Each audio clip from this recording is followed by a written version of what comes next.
सो hey everyone, अब chapter 5 light को हम लोग देखेंगे क्योंकि इससे पहले mechanism of machines, force, energy वगैरह सारे चैप्टर हो चुके थे।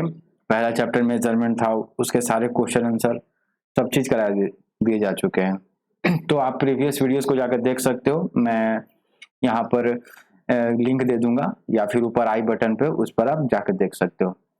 तो अब लाइट स्टार्ट करते हैं। काफ़ी समय से मैंने वीडियोस नहीं बनाए, काफ़ी सारे रीजंस थे, लेकिन अब कंटिन्यू करेंगे। सो लाइट, तो मेन तो इसका क्या डिफिनेशन होता है कि light is a form of energy. कोई भी टॉपिक हम लेते हैं तो सबसे पहले देखते हैं कि ये वर्ड आया कहाँ से। सबसे पहले तो ये एक इंडो यूरोपियन वर्ड है, ठीक है। इंडो यूरोपियन वर्ड ल्यूक से आया है, जिसका मतलब होता है ब्राइट या ब्राइटनेस। ल्यूक, LEUK, ये ल्यूक वर्ड एक इंडो यूरोपियन वर्ड है, ठीक है। आपको जान के हैरानी होगी कि जो संस्कृत जो लैंग्वेज है ना, संस्कृत लैंग्वेज, ये भी इंडो यूरोपियन लैंग्वेज है। इनफैक्ट संस्कृत में जैसे माँ को क्या बोलते हैं, मातृ, तो इंग्लिश में मदर, देख रहे हो, एम से शुरू हो रहा है, मदर, देख रहे हो। तो काफी सारे, ठीक है। फादर को पितृ बोलते हैं ना, पितृ, तो प फ फादर। तो ये जो संस्कृत है ना, ये इंडो यूरोपियन, जर्मनी भाषा और पोलिश भाषा में कई सारे संस्कृत वर्ड है।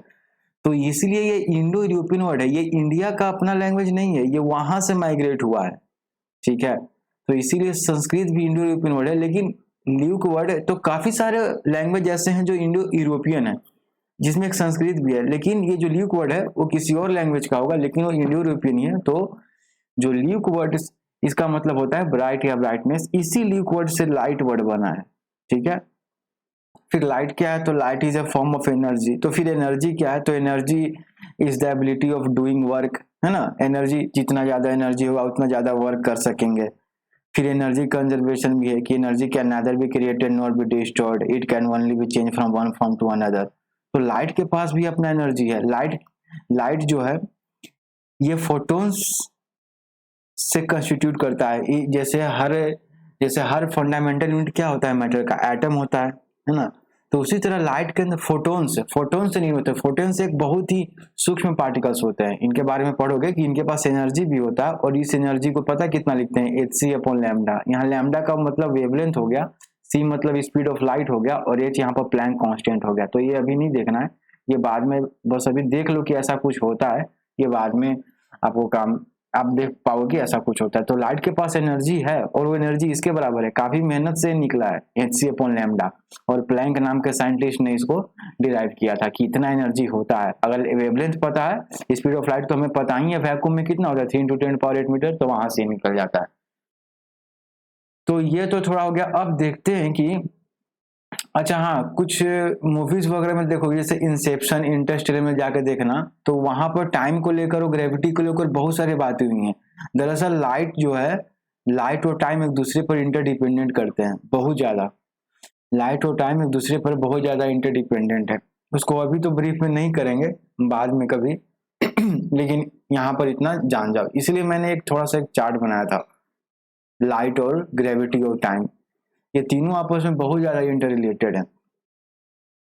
अब हमें क्या क्या पढ़ना है 6th क्लास के लेवल पे, तो understand various sources of light in optical media. Various sources of light करने का क्या मतलब है कि जैसे क्या वो नेचुरल सोर्स है या आर्टिफिशियल सोर्स है, क्या वो सेल्फ इल्यूमिनस है या नॉन सेल्फ इल्यूमिनस है। जैसे कि जो सन है वो तो सेल्फ इल्यूमिनस है, वो खुद से लाइट प्रदान करता है, लेकिन जो मून है वो सेल्फ इल्यूमिनस नहीं है, वो तो सन के जो लाइट है उसके रिफ्लेक्शन से ही उसका लाइट जनरेट होता है। तो मून जो है वो नॉन सेल्फ ल्यूमिनस है, यानी खुद से उसका अपना प्रकाश नहीं है, अपना लाइट नहीं है। लेकिन सन जो है वो सेल्फ है। तो इस तरह का क्लासिफिकेशन हम लोग पढ़ेंगे, ये पहले वाले पॉइंट में। दूसरे में क्या है, रेक्टिलिनियर प्रोपेगेशन, कि लाइट जो है वो स्ट्रेट लाइन में प्रोपोगेट करती है। लाइट जो है वो स्ट्रेट लाइन में प्रोपोगेट करती है, लेकिन फिर क्वेश्चन आता है कि लाइट स्ट्रेट लाइन में ही क्यों प्रोपोगेट होता है, क्या वो जिगजैग मोशन में क्यों नहीं करता है। तो इसका एक पॉसिबल एक्सप्लेनेशन मैंने ये देखा कि लाइट का जो वेवलेंथ है वो काफी कम होता है, और इसके चलते वो स्ट्रेट लाइन में प्रोपोगेट करता है। अभी तक तुम कई बार कोई ऐसा पूछ दे, हो सकता है एक कदम आगे बढ़ के पूछ सकता है, तो ऐसे आप भी खोजना इस बारे में कि लाइट हमेशा स्ट्रेट लाइन में, जैसे हम सबको पता है कि स्ट्रेट लाइन में करता है, लेकिन क्यों करता है, ठीक है, ये सवाल थोड़ा बन जाता है। तो सेकंड में ये हम, और इस पर 3 एक्सपेरिमेंट बताए गए हैं तुम्हारे चैप्टर में। तीसरा है learn the law of reflection, laws of reflection. Okay, तो 3 लॉज ऑफ रिफ्लेक्शन आप सबको पता है और क्लास 8-9 तक यही लॉज ऑफ रिफ्लेक्शन पढ़ना है, ठीक है। और इसके बारे में फिर angle of incidence, angle of reflection, glancing angle, क्या glancing angle of incidence, glancing angle of reflection. फिर एक और होता है जो हम लोग पढ़ेंगे कि 180 - 2i जो होता है, जिसे हम क्या कहते हैं, उससे जो सबसे इंपॉर्टेंट है, जिस पर हम न्यूमेरिकल भी कराएंगे और इसमें एग्जांपल्स भी दिए हुए हैं तुम्हारे एक्सरसाइज में, और फिर क्वेश्चन भी हैं तो उनको भी कराया जाएगा। एंगल ऑफ डेविएशन, देखो याद आ गया, एंगल ऑफ डेविएशन। तो जो आज कराएंगे वो क्लास 8-9 तक क्या सारे न्यूमेरिकल्स भी बना दोगे। तो एंगल ऑफ डेविएशन, ठीक है, इससे ये सब क्या होते हैं उनको हम आराम से उसको देखेंगे। फिर discuss application of light in daily life, तो ठीक है, इसको भी देख लेंगे। अब शुरू करने से पहले मैंने चैप्टर 1 में क्या बताया था मेजरमेंट के बारे में, वहां पर हमने नैनोमीटर की बात की थी, याद है। नैनोमीटर ये एक मेजरमेंट था। नैनोमीटर क्या होता है, 1 नैनोमीटर में कितना मीटर होता है, 10⁻⁹ मीटर होता है, याद है कुछ इसे भूल गए। तो 1 नैनोमीटर में 10⁻⁹ मीटर होता है, -9 है, 9 नहीं है, तो समझ रहे हो। तो अभी जो हम लाइट देखते हैं वो उसका रेंज कितना है, 380 नैनोमीटर से लेकर 700 नैनोमीटर के बीच में। अभी जो हम लाइट अपनी आंखों से देख पा रहे हैं उसका वेवलेंथ,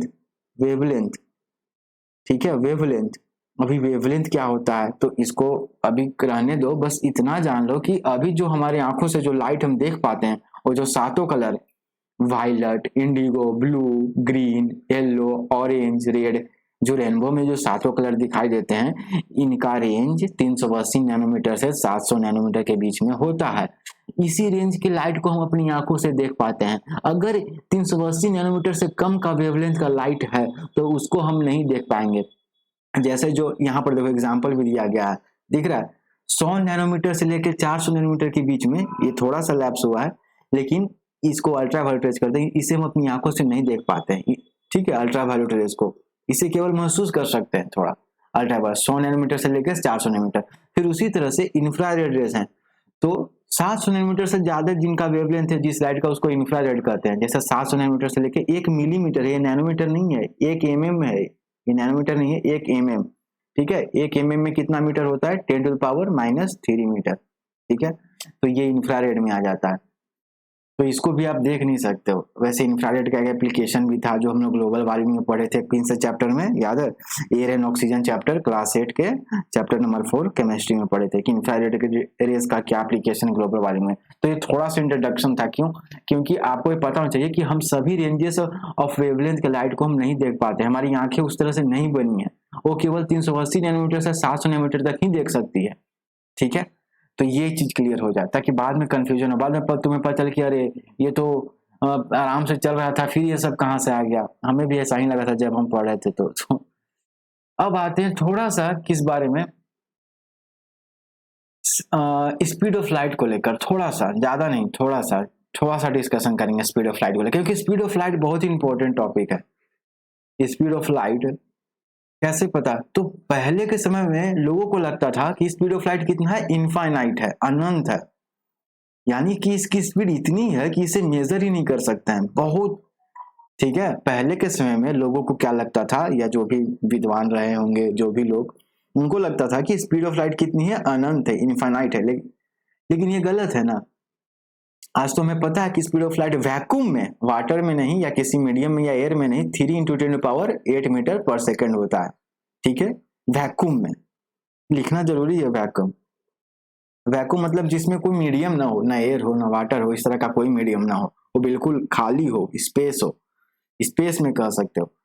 तो पहले लोगों को लगता था कि स्पीड ऑफ लाइट इनफाइनाइट होता है, लेकिन ये गलत है। तो फिर गैलीलियो ने एक्सपेरिमेंट किया और 2 आदमी को रखा, एक के पास एक लैंटेन, दूसरे के पास एक लैंटेन, फिर इस लैंटेन पे पर्दा रखा, और जैसे ही इस पर्दे को हटाया तो फिर इस आदमी ने कितना जल्दी इसको देखा, उस टाइम को नोट करने की कोशिश की, और ये दूरी थोड़ा सा बड़ा रखा, लेकिन ऐसे थोड़ी पता चलेगा, लाइट इतना तेजी से ट्रेवल करता है कि उस टाइम को भी वो नोट कंसिडरेबली मेजर नहीं कर पाएगा। उसके बाद एक आदमी आया जिनका नाम तुम याद रख सकते हो, 1676 में ओले रोइमर एक विद्वान थे, ये डैनिश साइंटिस्ट हैं, डैनिश। जो लोग डेनमार्क के होते हैं ना उन्हें डैनिश कहा जाता है, जैसे इंडिया में रहने वाले लोगों को इंडियन कहते हैं, उसी तरह डेनमार्क के में जो लोग रहते हैं उन्हें डैनिश कहते हैं। वैसे डेनमार्क की कैपिटल कोपेनहेगन है।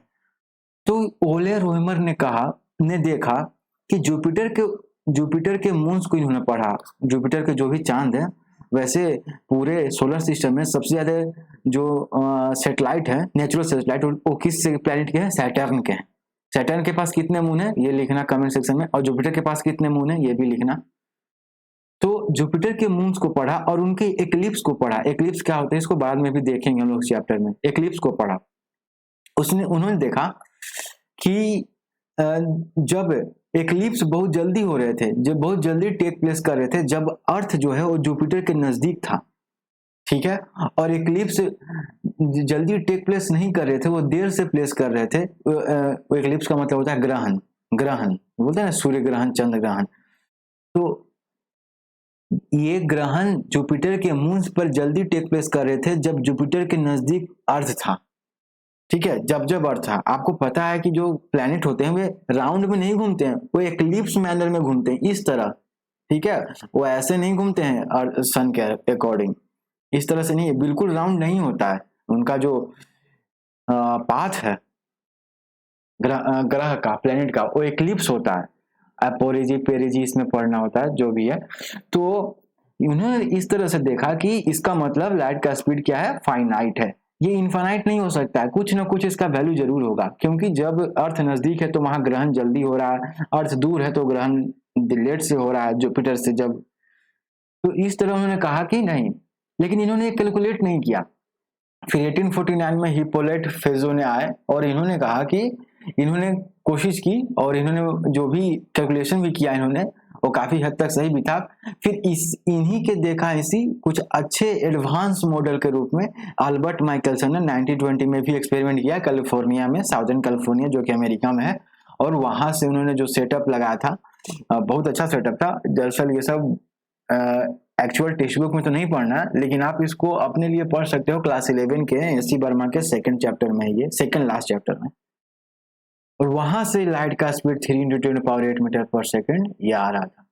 वैसे इंडियन ग्रंथों में भी, पुराने ग्रंथों में भी ये बहुत सारा रेफरेंस आता है कि वहां से भी एक कोई कौन बुक है ऋग्वेद वगैरह में कहीं है, कुछ फ्रेजेस ऐसे हैं जहां पर लाइट का स्पीड कैलकुलेट करने की कोशिश की गई है और काफी हद तक वो सही निकलता है। तो वहां पर भी उसका एस.सी. बर्मा में रेफरेंस दिया गया है, मैं खुद से नहीं कर रहा हूँ, एस.सी. बर्मा क्लास 11 का सेकंड लास्ट चैप्टर, ठीक है, सेकंड लास्ट चैप्टर, ठीक है, सेकंड लास्ट चैप्टर आप वहां देखोगे तो वहां पर उसका सबसे पहला रेफरेंस है। तो लाइट का स्पीड जानना एक बहुत बड़ा क्रांतिकारी पहल था। लाइट का स्पीड जानना ये बहुत जरूरी था हम सबके लिए, ये बहुत ज्यादा इंपॉर्टेंट था। और कितनी मशक्कत के बाद, और ज्यादा से ज्यादा कितने, मात्र 200-250 साल पहले इसकी स्पीड नापी गई। अगर मॉडर्न एज में देखे तो सोचो, बस 200-250 साल पहले। अब स्टार्ट करते हैं। तो क्या है? Light is invisible form of energy but is present can be felt anywhere. तो बता ही था कि light is invisible form of energy जो भी है।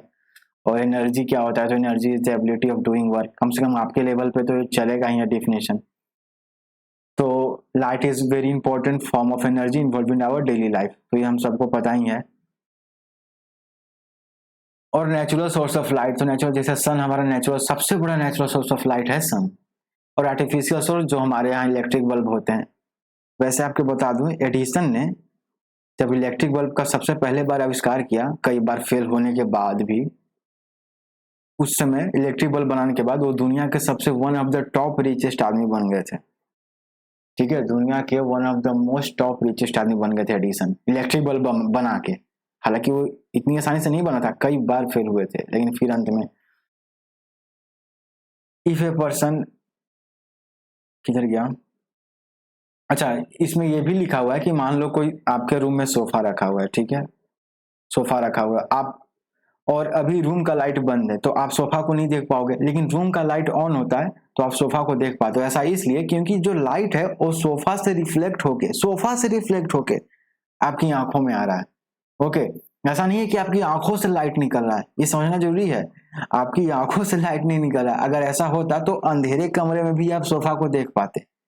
बहुत लोग को लगता है कि वे इसलिए देख पा रहे हैं क्योंकि मतलब लगता है कि जैसे आंखों से कोई लाइट निकल रहा है, ऐसा कुछ ऐसा नहीं है। आप किसी ऑब्जेक्ट को तभी देख पाते हैं, कोई ऑब्जेक्ट, जैसे मैंने यहाँ पर सोफा लिया, एक सोफा है, इस ऑब्जेक्ट से जो लाइट रिफ्लेक्ट होकर आपकी आंखों में जा रहा है ना, इसीलिए आप उसको देख पाते हैं।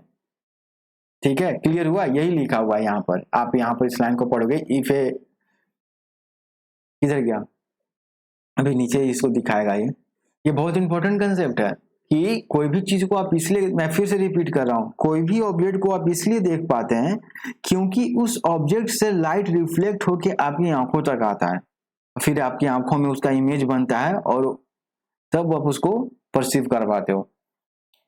अब classification of sources of light, तो फिर point sources, extended sources, point source में स्टार हो गया, एक्सटेंडेड सोर्स में बल्ब हो गया। पॉइंट सोर्स इसलिए क्योंकि स्टार्स इतने दूर हैं कि वे उनको पॉइंट सोर्स मान सकते हैं। कोई भी जब लाइट का सोर्स काफी दूर हो ना तो उसको पॉइंट सोर्स मान लेते हैं।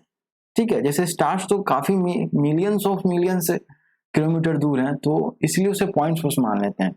अच्छा, एक बात और यहाँ पे मैं भूल गया था, जैसे मान लो सन से अर्थ की दूरी कैलकुलेट करनी है हमें, हाँ ठीक है, सन से मान लो हमें अर्थ की दूरी कैलकुलेट करनी है, तो कैसे कैलकुलेट करें? तो आपको पता है ना कि distance is equal to velocity, चाल बराबर दूरी बराबर चाल गुने समय, ये पता है ना, distance is equal to velocity into time. अब सिंस लाइट का स्पीड 3 × 10⁸ मीटर पर सेकेंड है और हमें पता है कि अर्थ के लाइट को पृथ्वी तक पहुंचने के लिए 8 मिनट का समय लगता है, अप्रोक्स 8 मिनट का, तो 8 मिनट यानी 480 सेकेंड। तो इसको कैलकुलेट करोगे ये दोनों को, तो डिस्टेंस कितना आ जाएगा, distance is equal to 15 crore kilometre आ जाएगा, 15 करोड़ किलोमीटर। ठीक है, इसको करोगे तो 15 करोड़ किलोमीटर आ जाएगा। तो ये जो दूरी है ना अर्थ और सन के बीच में, वो यहीं से आता है। ऐसा नहीं कि कोई रस्सी लेके गया और अर्थ से, रस्सी कहाँ से लाओगे 15 करोड़ किलोमीटर का, 5 किलोमीटर का रस्सी लाने में हालत खराब हो जाएगा, 15 करोड़ का किलोमीटर कैसे लाओगे? तो लोगों ने कैसे पता लगाया होगा कि अर्थ से सन के बीच का डिस्टेंस कितना? वो इसी तरह से पता लगा, जब लाइट का स्पीड पता लगा और फिर देखा गया कि अर्थ से, सन से अर्थ तक लाइट पहुंचने में 8 मिनट का समय लगता है, अप्रोक्स 8 मिनट का। ठीक है, ऐसे 8 मिनट 30 सेकंड होता है, तो अप्रोक्स आप 8 मिनट में लेकर चल रहा हूं, तो इसको मैंने सेकंड में बदल दिया, तो 8×48 यानी 480 सेकंड। ठीक है, तो इसीलिए जब कभी भी आप सन को देखते हो ना, तो इसका मतलब आप उस सन को देख रहे हो जो पहले 8 मिनट का है। ठीक है, मान लो आप 12:08 दोपहर के सन देख रहे हो, सूर्य को आपने देखा। वैसे इस समय मत देखना, काफी ब्राइट होता है सन इस समय, मैं इसीलिए टाइम को कितना लेता हूँ, 4 PM लेता हूँ। 4:08 पे मैंने, मान लो मैंने सन के देखा। ठीक है, इस समय पर मत देखना, आंख खराब भी हो सकता है, बहुत हाई अमाउंट में लाइट एंटर करेगा तुम्हारे आईज में, तो सन ग्लासिंग लगा के देखना।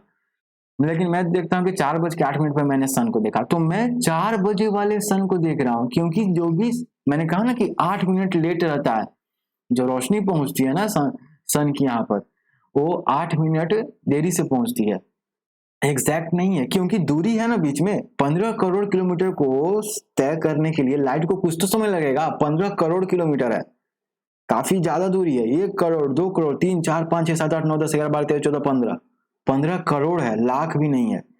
तो इसीलिए जब मैं मान लो 4:08 पे देखता हूँ सन को, तो मैं 4:08 वाला सन कब दिखेगा, 4:16 पर।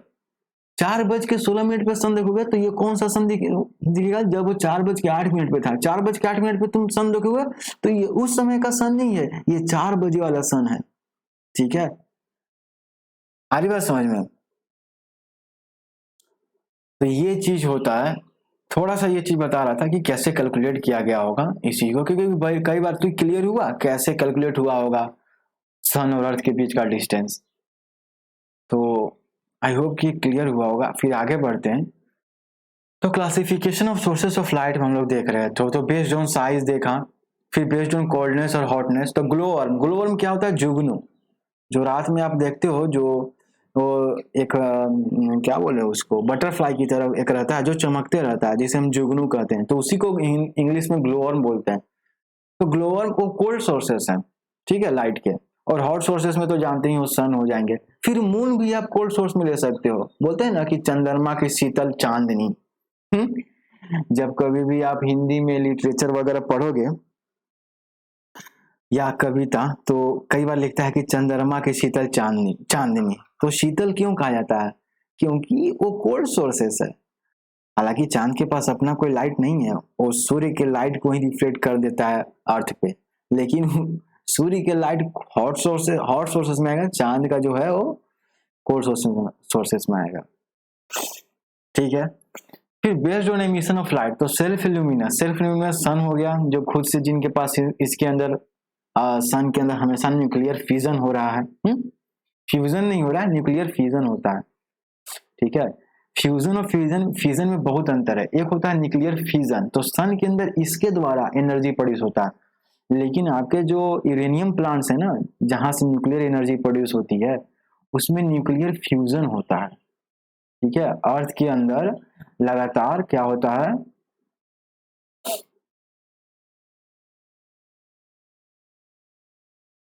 न्यूक्लियर फ्यूजन उल्टा बोल दिया क्या? लगता है उल्टा बोल दिया। न्यूक्लियर फ्यूजन क्या है? ये यूरेनियम जो हमारा न्यूक्लियर पावर प्लांट है जहां से एनर्जी प्रोड्यूस होता है, ये न्यूक्लियर फ्यूजन से होता है। लेकिन सन के अंदर क्या होता है, ये सन के अंदर न्यूक्लियर फ्यूजन होता है, FUSIN। यहाँ पर हाइड्रोजन मिलके हीलियम बनाते रहता है हमेशा। ठीक है। हमेशा फ्यूजन होता है, तो भारी अमाउंट में एनर्जी रिलीज होता है और हीट और लाइट के फॉर्म में एनर्जी रिलीज होता है। बेस्ड ऑन एनर्जी, तो नेचुरल सोर्सेस आप देख लो, sun moon. Artificial sources bulb हो गया, कैंडल हो गया। ठीक। टाइप ऑफ ऑप्टिकल मीडिया मतलब जिसके थ्रू लाइट ट्रैवल करता है, जैसे light travel from its sources through the media that come on it way. Following is a flow chart describe the classification of optical light based on the ability to pass light।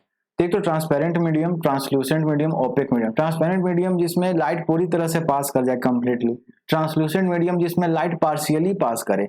जैसे एक paper ले लो जिस पर आप copy है आपका school का copy, तो आप वो आपका ट्रांसलूसेंट मीडियम हो गया। लेकिन आप प्लेन वाटर ले लो, प्लेन ग्लास ले लो, है ना। जैसे आपका रूम का जो खिड़की होगा उसमें प्लेन ग्लास लगा हुआ है, तो वो ट्रांसपेरेंट मीडियम हो गया। लेकिन आपका जो आपके नोटबुक का जो पेपर है वो ट्रांसलूसेंट मीडियम हो गया। ओपेक क्या हो जाएगा? ओपेक आपका बुक हो गया, है ना। बुक के थ्रू आप नहीं देख पाओगे, लाइट ट्रेवल नहीं कर पाएगा। टेबल हो गया, इस तरह से। फिर based on medium composition, based on ability to pass, एक तो क्लासिफिकेशन ऑप्टिकल मीडिया का है और एबिलिटी टू पास, और दूसरा है मीडियम कंपोजिशन। तो एबिलिटी टू पास में हमने 3 तरह के देख लिए, उनका एग्जांपल भी देख लिया। अब मीडियम कंपोजिशन में हेट्रोजीनियस मीडियम, हेट्रोजीनियस इसमें पहले सोल्यूशन में भी पढ़ चुके हैं केमिस्ट्री में, लेकिन अब यहाँ पर थोड़ा सा ऑप्टिकल मीडिया में पढ़ना है। तो heterogeneous medium this has non uniform composition, जैसे air with dust particle, non uniform composition होता है, यानी कि एक ही तरह के पार्टिकल नहीं होते हैं उससे मीडियम में। जैसे एयर विथ डस्ट, तो एयर के साथ डस्ट भी है कई तरह के, और मान लो CO2 गैसेस हैं, तो वो जो मीडियम हो गया। जैसे आप जब बाहर निकलते हो, आप सिटी में रहते हो, तो आपका जो एयर है ना वो काफी पोल्यूटेड है, तो वो एक तरह से हेट्रोजीनियस मीडियम हो गया। लेकिन होमोजीनियस मीडियम क्या हो गया? तो pure hydrogen gas, pure helium gas, या इस तरह के प्योर ऑक्सीजन गैस, है ना। सिलेंडर, ऑक्सीजन सिलेंडर में क्या होता है, एकदम 90 to 95% प्योर ऑक्सीजन गैस होता है, तो वो सब होमोजेनियस मीडियम में आ जाएंगे। खैर बस टर्म जानना है। अब general term used in light, अब थोड़ा सा देखो इंपॉर्टेंट स्टार्ट होगा। रे ऑफ लाइट, तो the path along which light energy travel is called ray of light, है ना।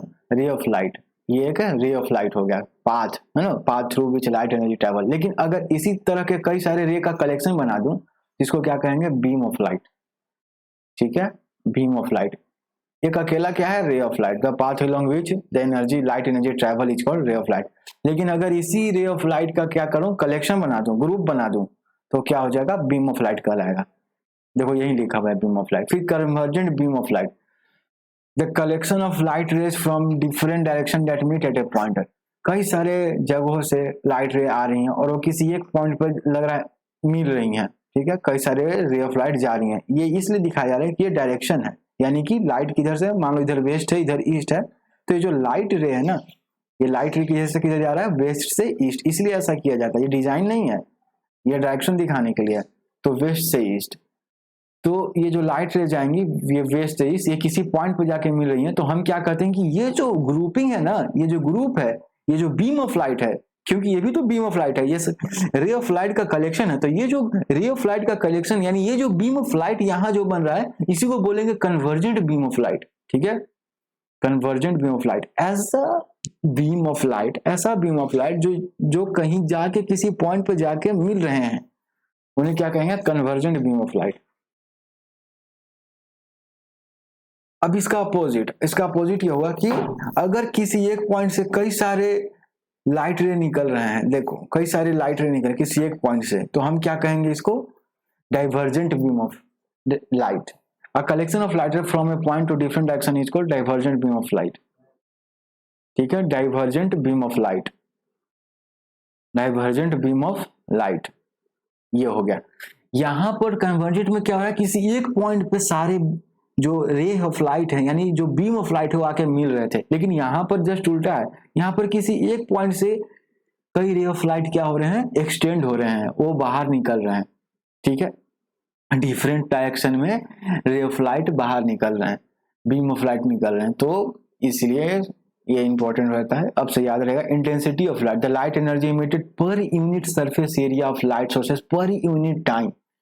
ठीक है, वैसे इंटेंसिटी, एक फुट कैंडल कितना होता है, 10.76 लक्स, क्योंकि इंटेंसिटी का जो यूनिट होता है वो लक्स ही होता है। ठीक है, वैसे लक्स साबुन भी होता है तो इंटेंसिटी ऑफ लाइट का मतलब क्या है, ब्राइटनेस, जितना ज्यादा इंटेंसिटी होगा उतना ज्यादा ब्राइटनेस होगा। वैसे इंटेंसिटी का एक फार्मूला भी है, कोई कमेंट सेक्शन में बताना कि इंटेंसिटी ऑफ लाइट का एक फार्मूला होता है, क्योंकि वैसे यहाँ दिख भी रहा है, पर यूनिट सरफेस एरिया, इसका मतलब पर यूनिट यानी कि intensity inversely proportional to area होगा शायद। The light energy emitted per unit surface area of light source per unit time, तो इसको इंटेंसिटी कहेंगे। इंटेंसिटी का मतलब है कि ब्राइटनेस, जितना ज्यादा इंटेंसिटी उतना ज्यादा ब्राइटनेस, कम इंटेंसिटी तो कम ब्राइटनेस। हम कहते हैं ना कि यार कम वोल्टेज है यानी इंटेंसिटी कम है, तो ये चीज हो गया। और एक foot candle is equal to 10.76 lux. वैसे इंटेंसिटी का कैंडला होता है ना, इंटेंसिटी का कैंडला तुम्हारा एसेंट हो जाएगा, लक्स उसका मेजरमेंट है, लेकिन लुमिनस इंटेंसिटी का कैंडला होता है एसआई यूनिट।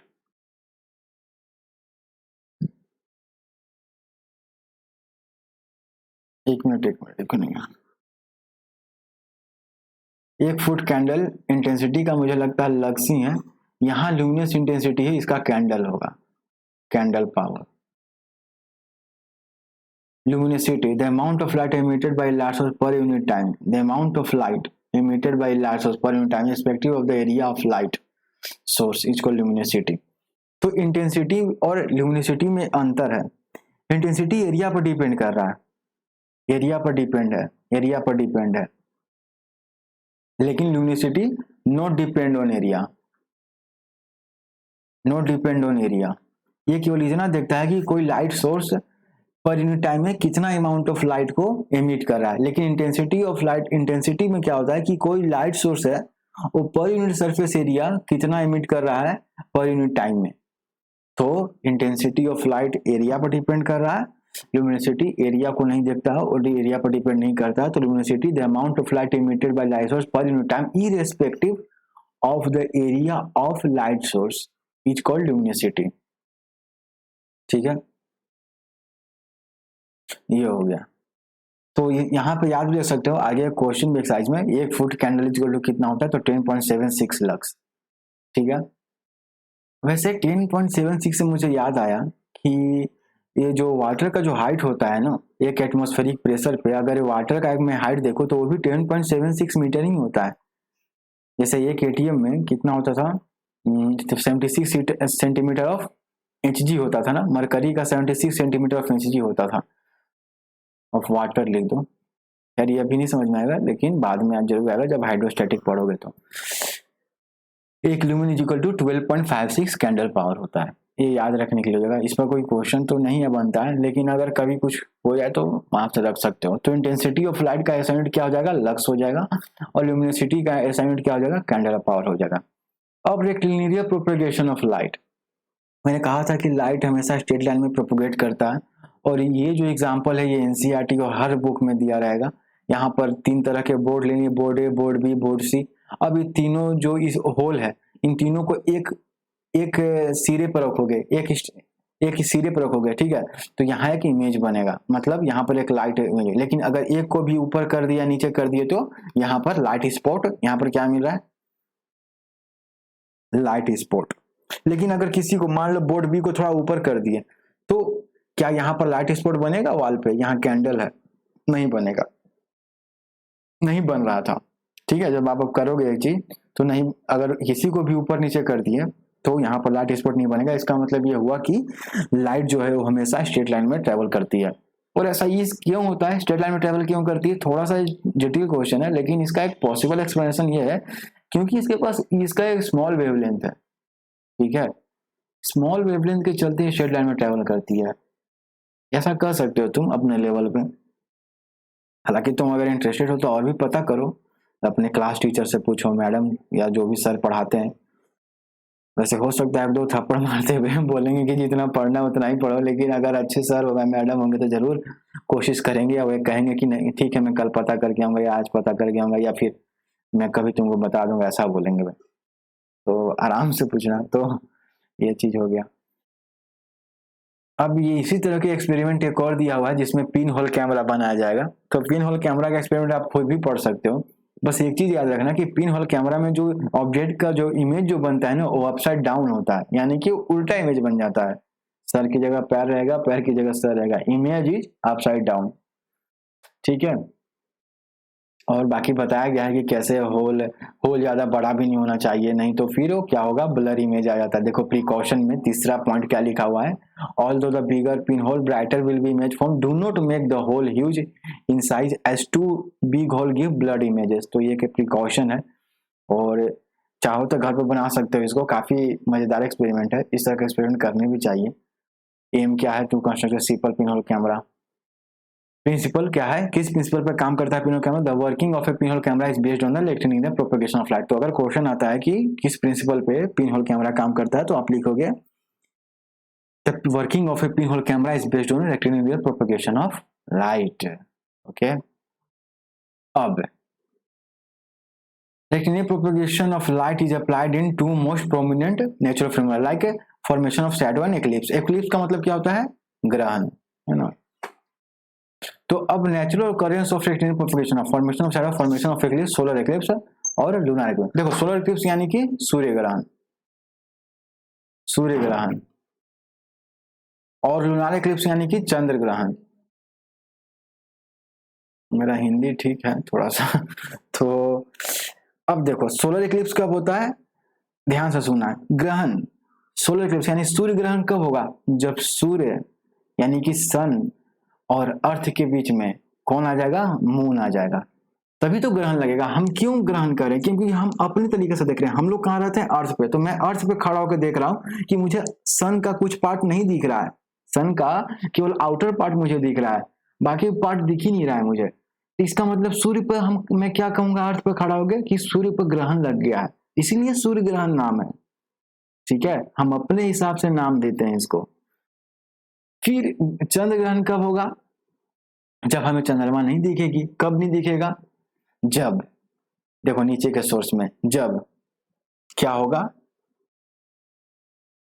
जब सन और मून के बीच में अर्थ आ जाएगा, ठीक है, अर्थ आ जाएगा, अर्थ आ जाएगा। तो क्या होगा कि मून के पास तो अपना लाइट है नहीं, वो तो सन के लाइट से लाइटेड होता है। तो अब जब सन और मून के बीच में अर्थ आ जाएगा, तो ये जो लाइट जाना था उसको तो अर्थ ने रोक लिया। आप देख रहे हो ये जो लाइट जाना था ये सन से, ठीक है, उसको तो अर्थ ने रोक लिया। तो फिर मैं कहूंगा कि मुझे मून नहीं दिख पा रहा है, क्योंकि वहां पूरा डार्क होगा। समझ में आ रहा है। तो इसको लूनार एक्लिप्स यानी इसको चंद्र ग्रहण कहते हैं। वैसे 28 दिन पे आपको, जैसे कि हर 28 दिन पे लगभग आपको पता है कि जो मून है ना, वो अर्थ के अर्थ का एक रिवोल्यूशन, एक चक्कर, ये जैसे ये एक अर्थ है, एक अर्थ क्या है, एक ही अर्थ है तो ये अर्थ है, ये मून एक रिवोल्यूशन कितना में कंप्लीट करती है, करीब अप्रोक्स 28 दिन में, या फिर ठीक है 28 दिन में, ठीक है। यानी कि हर 14 दिन के बाद पूर्णिमा और अमावस्या होगी। पूर्णिमा मतलब फुल मून, जिस दिन मून पूरा ब्राइट होता है उस दिन पूर्णिमा कहते हैं, ठीक है। पूर्णिमा जिस दिन पूरा फुल मून, ब्राइट मून, उस दिन। और अमावस्या डार्क मून, अपना अमावस्या होगा, ठीक है, डार्क मून।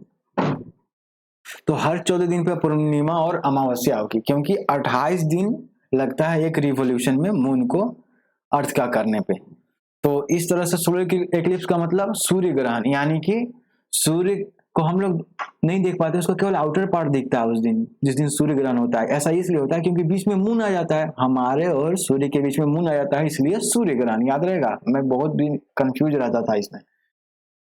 और चंद्र ग्रहण कब होगा, जब चंद्रमा और सूर्य के बीच में, तो चंद्रमा और सूर्य के बीच में क्या होगा, अर्थ आ जाएगा, ठीक है। चंद्रमा और सूर्य के बीच में क्या आ जाएगा, अर्थ आ जाएगा, ठीक है। तो फिर अब आगे बढ़ते हैं। शैडो, शैडो कब फॉर्म करता है, शैडो हमेशा लाइट के opposite, shadow is form on the screen when an opaque object is placed on the path of light. जब किसी ओपेक ऑब्जेक्ट को, जैसे ये बीम ऑफ लाइट है और ओपेक ऑब्जेक्ट है, ठीक है, ये कोई मान लो बुक है या वुड है, मान लो वुड है, तो यहाँ पर इस स्क्रीन पे क्या होगा, शैडो फॉर्म करेगा, एक शैडो बनेगा, ठीक है। शैडो बनने के लिए ओपेक ऑब्जेक्ट होना जरूरी है, और शैडो हमेशा लाइट के अपोजिट डायरेक्शन में बनता है। ये नहीं कि जिधर से लाइट आ रहा है उधर ही शैडो बन जाएगा, ठीक है। शैडो हमेशा लाइट के अपोजिट डायरेक्शन में बनता है। अब तो शैडो बनने के लिए हमारा तो एक लाइट सोर्स होना चाहिए, एक ओपेक ऑब्जेक्ट होना चाहिए, और एक ओपेक स्क्रीन भी होना चाहिए। ओपेक स्क्रीन, जहां पर शैडो भी तो बन सके। पता चला इस स्क्रीन ही ओपेक नहीं है तो आप उसका क्या नहीं देख पाओगे, शैडो नहीं देख पाओगे।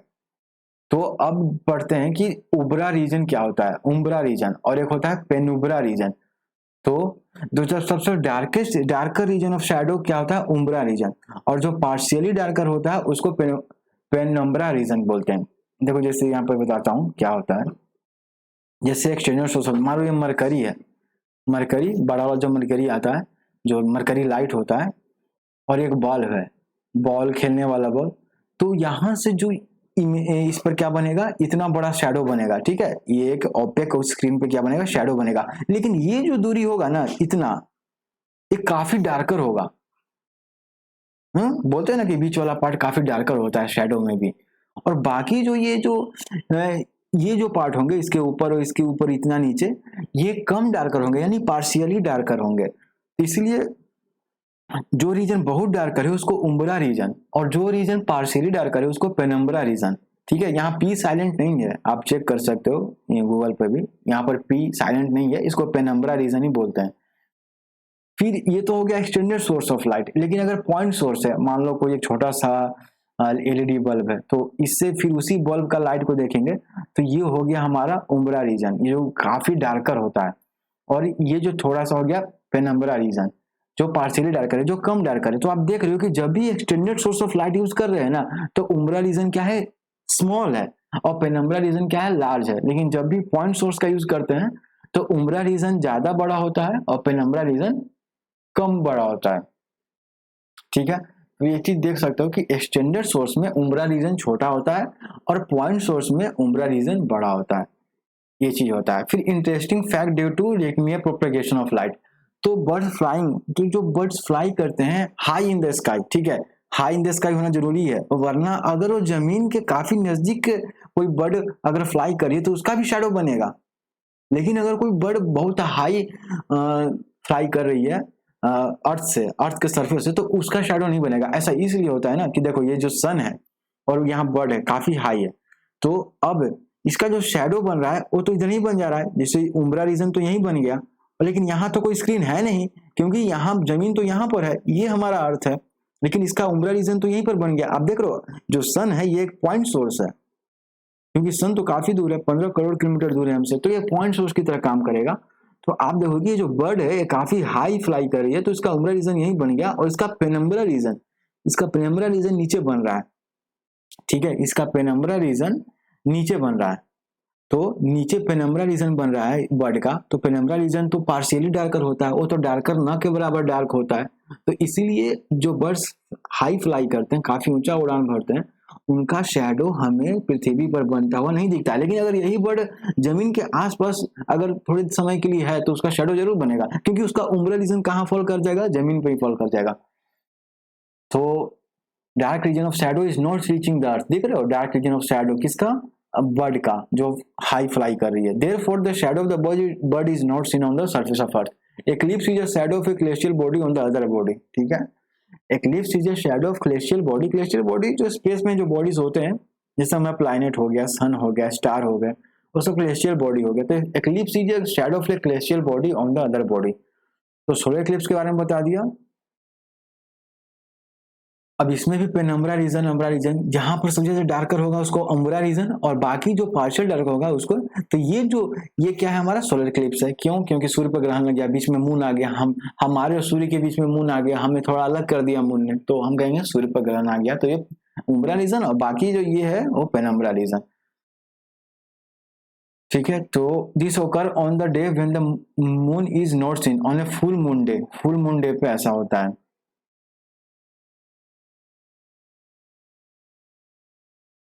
लूनार एक्लिप्स, अब ये चंद्र ग्रहण हो गया, लूनार एक्लिप्स यानी सूर्य और किसके बीच में, सन के बीच में अर्थ आ गया। और लूनार एक्लिप्स एटलीस्ट इस साल में कम से कम एक बार होता है, और ये ज्यादा लास्ट 1 to 2 आवर्स, जबकि सोलर एक्लिप्स 4 to 5 मिनट्स ही होता था, और ये फुल मून डे के दिन होता था ना।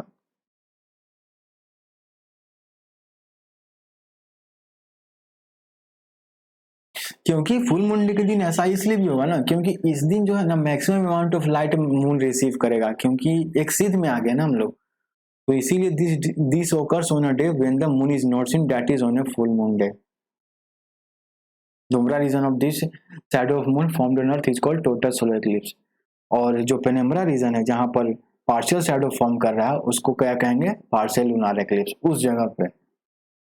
तो सोलर एक्लिप्स हो गया, और फिर सोलर एक्लिप्स के समय large amount of ultraviolet rays भी आते हैं, जिनका वेवलेंथ 100 नैनोमीटर से 400 नैनोमीटर के बीच में होता है। इसलिए खुली आंखों से नहीं देखना चाहिए, क्योंकि वो जो रेटिना होता है आई का उसको हर्ट कर सकता है। फिर एप्लीकेशन ऑफ लाइट हो गया, इसको कंटिन्यू करते हैं, फिर बाद में प्लेन मिरर के बारे में पढ़ना है इसमें। So thank you for watching, have a great day ahead.